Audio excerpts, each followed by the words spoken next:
Okay, we're in Deal Cemetery in Kent.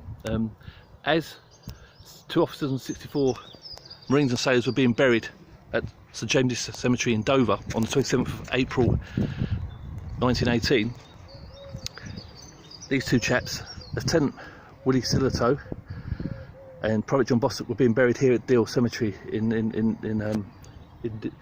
front of their family and their comrades.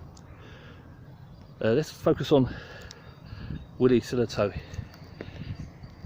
He was born in 1895 in Eastry near Walmer, not far from here. His father was a colour sergeant in the Royal Marines. He was brought up with the Corps as a young lad, and he joined as a bugler at a young age. He climbed through the ranks and was commissioned in 1917. During the Zeebrugge Raid, he was served aboard HMS Iris, one of the Mersey ferry boats. He was tragically killed while manning a machine gun during the operation while Iris was alongside the Mole.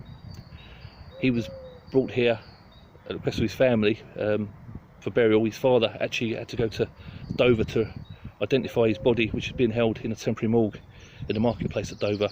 There's a blue plaque that denotes that was used as a morgue after the Zeebrugge Raid outside the museum in Dover. So you note that he hasn't got a Commonwealth War Graves Commission cemetery. His family dedicated this headstone. It constitutes a cross with an officer's sword, and it shows that obviously they're very proud that he broke through the ranks. Bostock was born in 1894 in Streatham in Cheshire. He originally served in the South Lancashire Regiment before transferring to the Royal Marines Light Infantry. He volunteered for the operation to raid Zeebrugge in 1918. When I was researching for my first book in the Royal Marines Museum, I was astounded at the number of discipline issues within the battalion, within the 4th Battalion, and this is quite surprising for this operation. It was quite sensitive, secrets had to be maintained. Many of the Marines went absent without leave and were disciplined with this, and Bostock was disciplined on 2 occasions while they were training here at Deal. I believe that he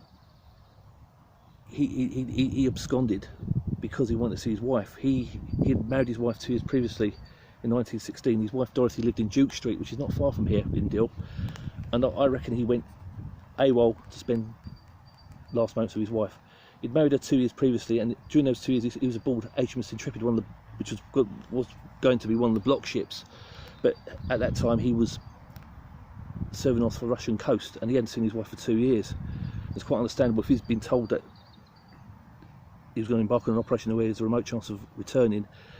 It's understandable that he'd want to spend time with his wife. But looking into the files, there's, as I said, there's many men and Marines who were disciplined for being absent. But Bostock belonged to the machine gun section along with Lieutenant Willie Sillitoe, and he was killed by shellfire aboard HMS Iris at Zeebrugge.